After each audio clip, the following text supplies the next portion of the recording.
Hello friends, मैं हूं सन्मय प्रकाश और आप देख रहे हैं यूट्यूब चैनल सरकारी जॉब न्यूज़। कई इंपॉर्टेंट टॉपिक है इस पूरे वीडियो में। और सीडीएस जनरल विपिन रावत को पूरे देश ने अंतिम विदाई दी भावभीनी।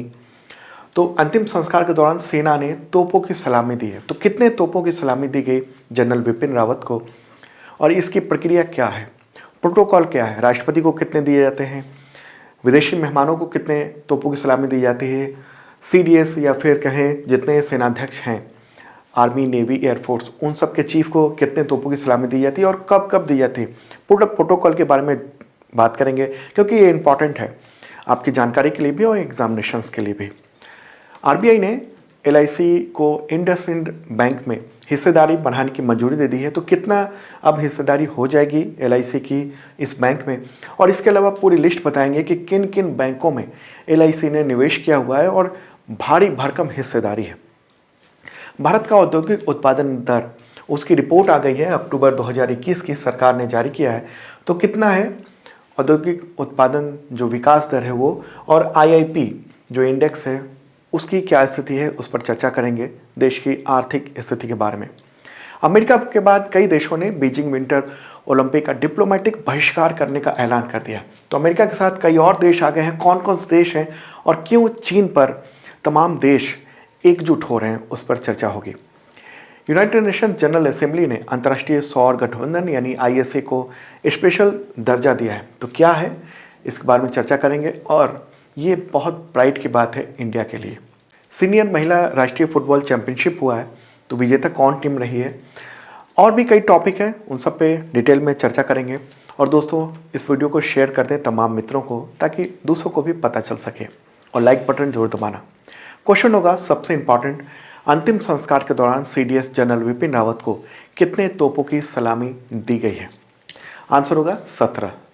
देखिए, दिवंगत सीडीएस जनरल विपिन रावत और उनकी पत्नी मधुलिका रावत की चिता को उनकी दोनों बेटियों ने ही, कृतिका और तारिणी ने, मुखाग्नि दी 10 दिसंबर को।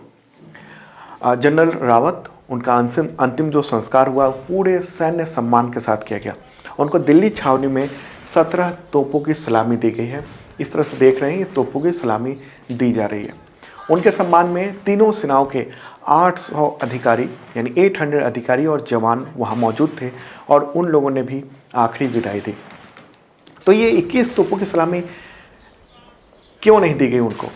17 तोपों की सलामी क्यों दी गई और इसके बारे में हमारा प्रोटोकॉल क्या कहता है, इंपॉर्टेंट बात है।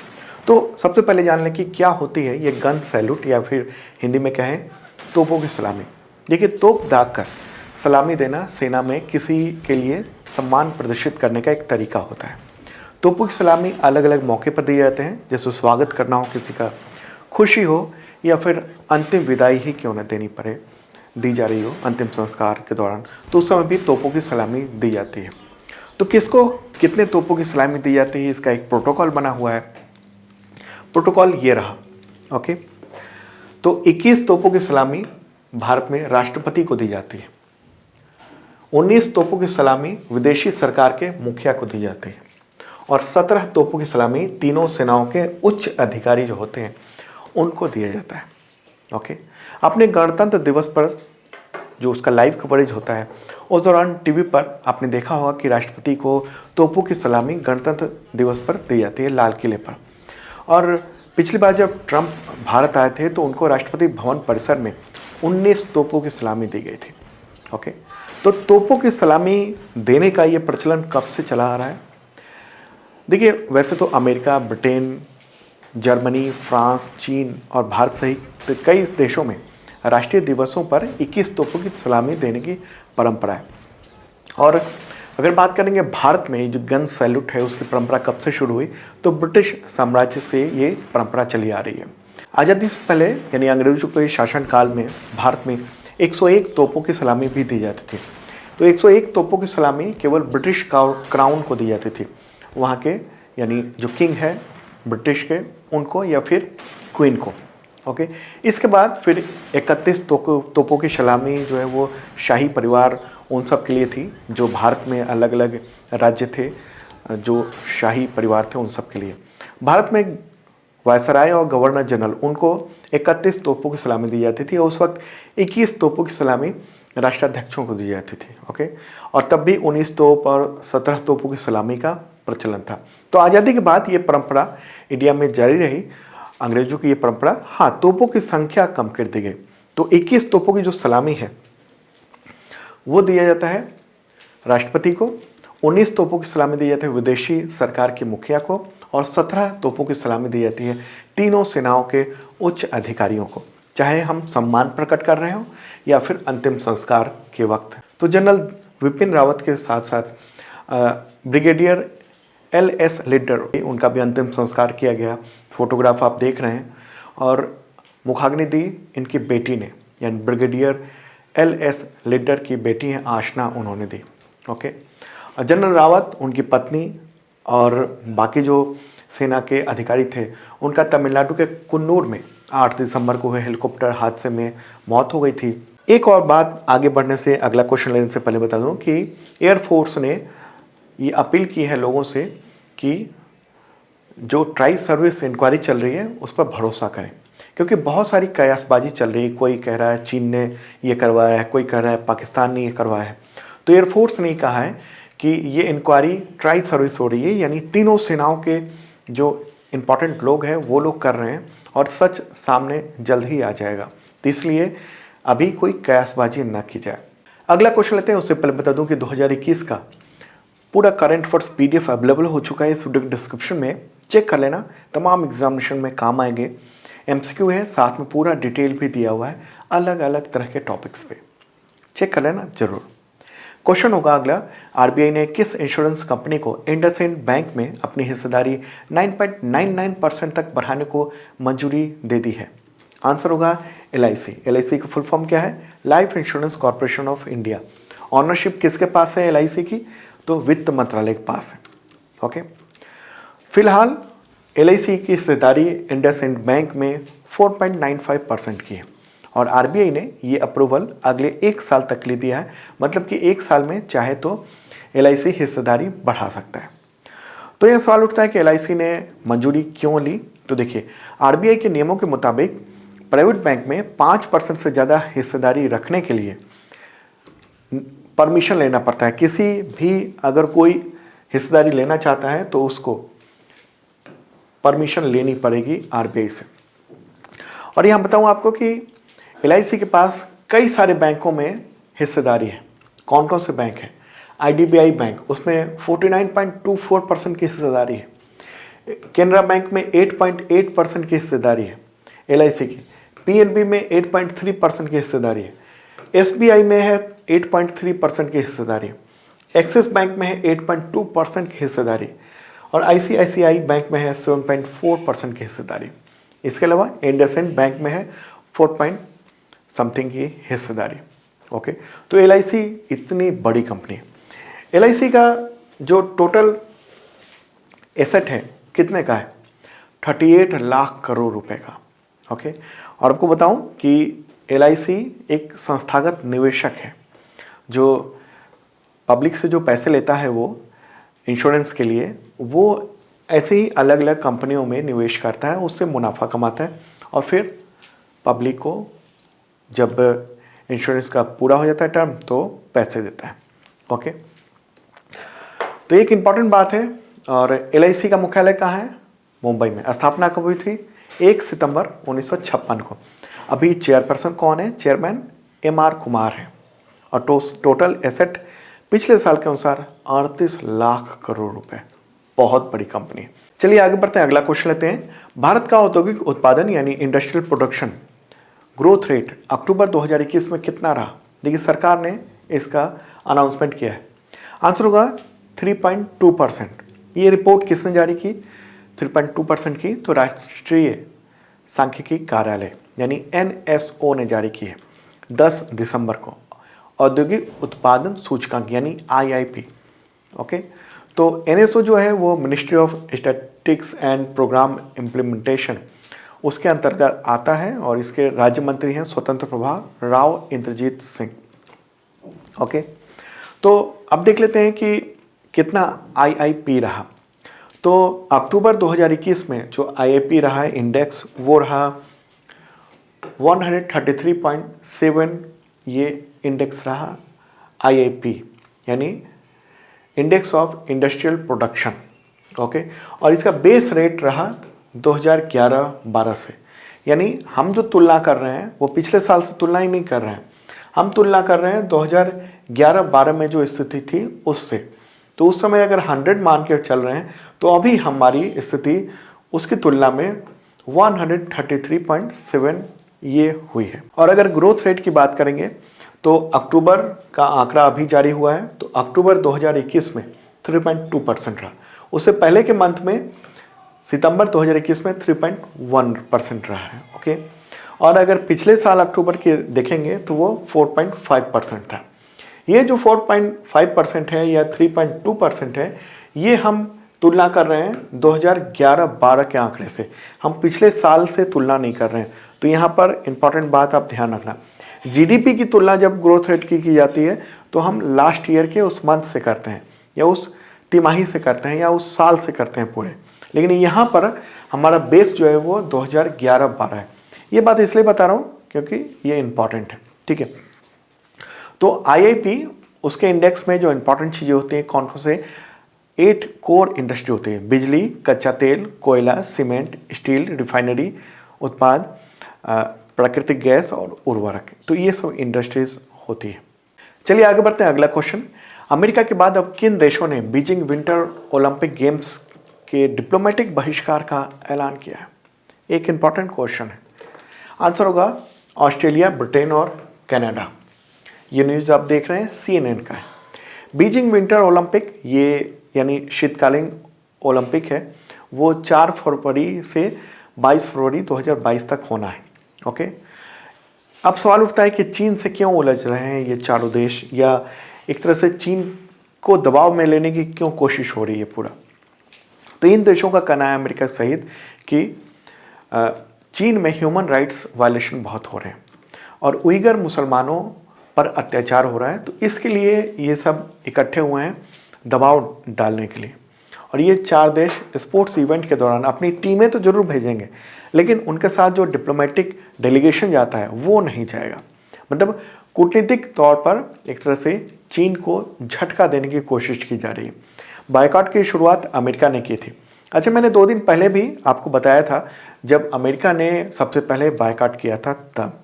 डिप्लोमेटिक जो बहिष्कार है इसका मतलब क्या होता है? मतलब ये होता है कि जब भी ओलंपिक गेम्स होते हैं तो ये परंपरा है कि जिस देश में हो रहा है वहाँ पर उस सरकार का प्रतिनिधि और उसके जो डिप्लोमेट्स हैं वो वहाँ पर जाते हैं। तो इस बार ये सारे देश वहाँ नहीं भेजेंगे, केवल अपने खिलाड़ी ही भेजेंगे, ओके।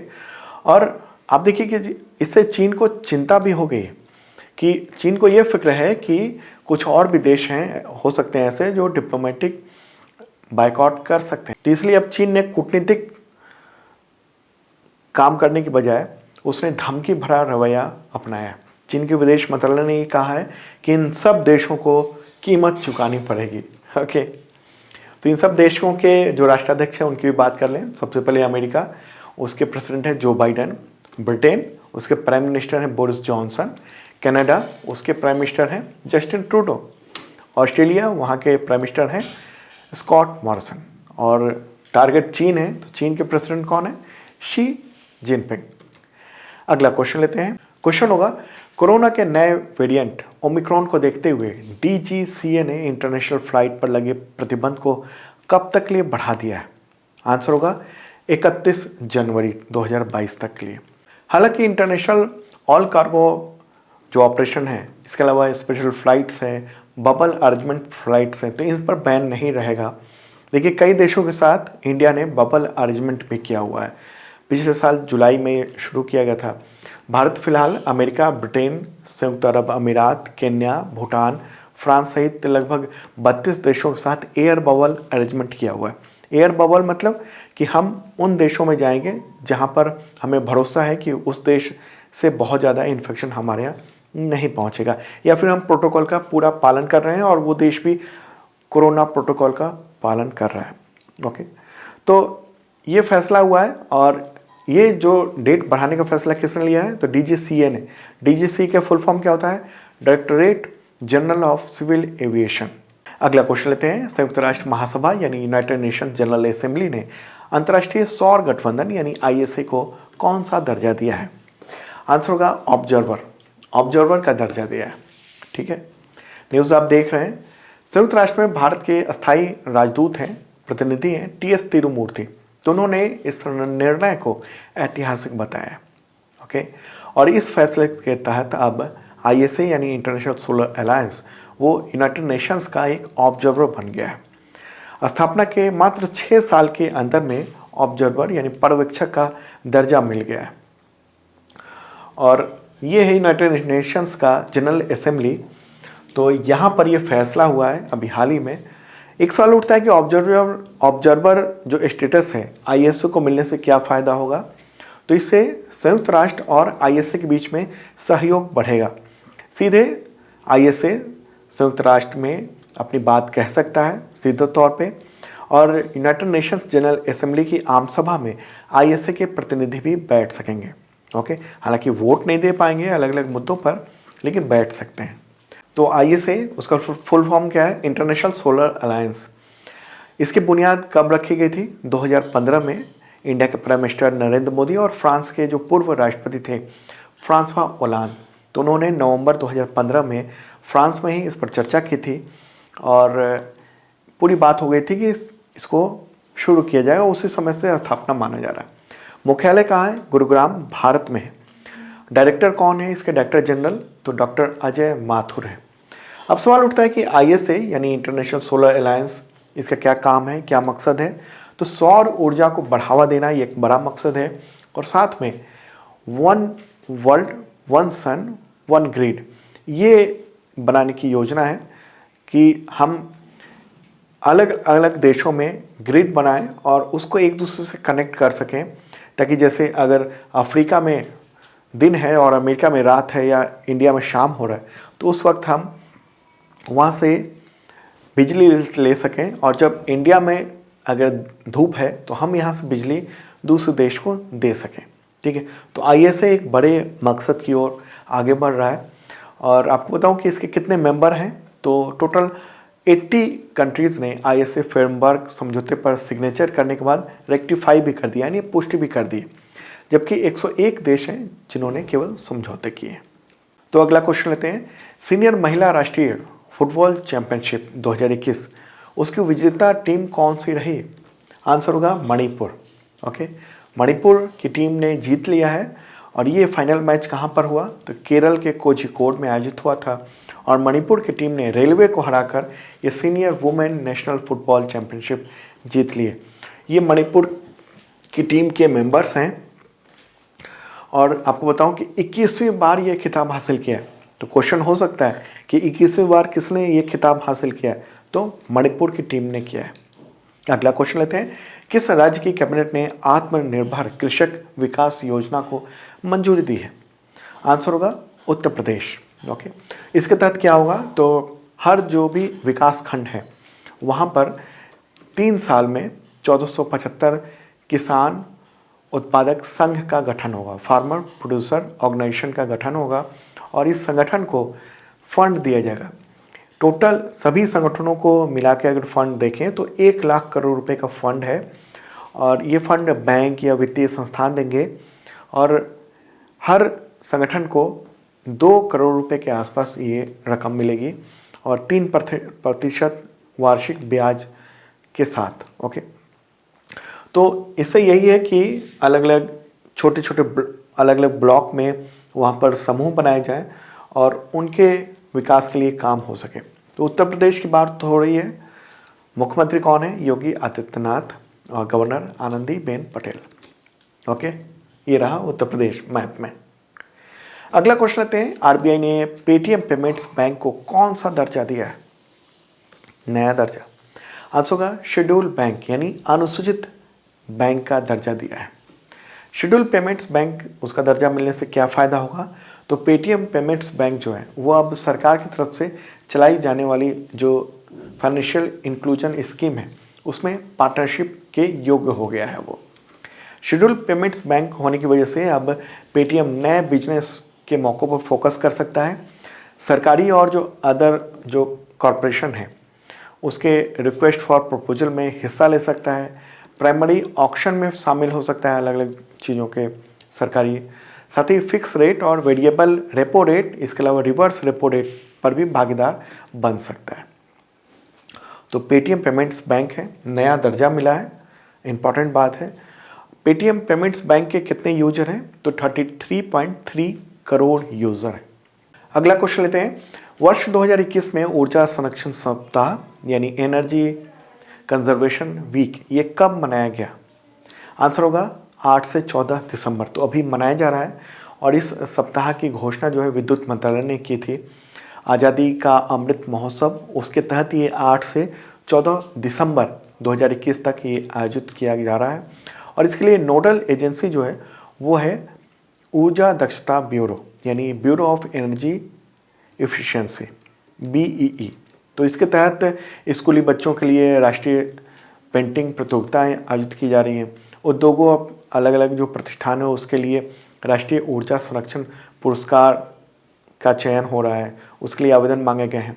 राष्ट्रीय ऊर्जा दक्षता नवाचार पुरस्कार की भी प्रक्रिया चल रही है। ओके, और आपको बताऊं कि इस दौरान स्कूलों में खास तौर पर जो ऊर्जा बचत के लिए राष्ट्रीय चित्रकला प्रतियोगिता भी आयोजित की जा रही है। उसकी थीम क्या है? आज़ादी का अमृत महोत्सव ऊर्जा कुशल भारत और आज़ादी का अमृत महोत्सव स्वच्छ ग्रह।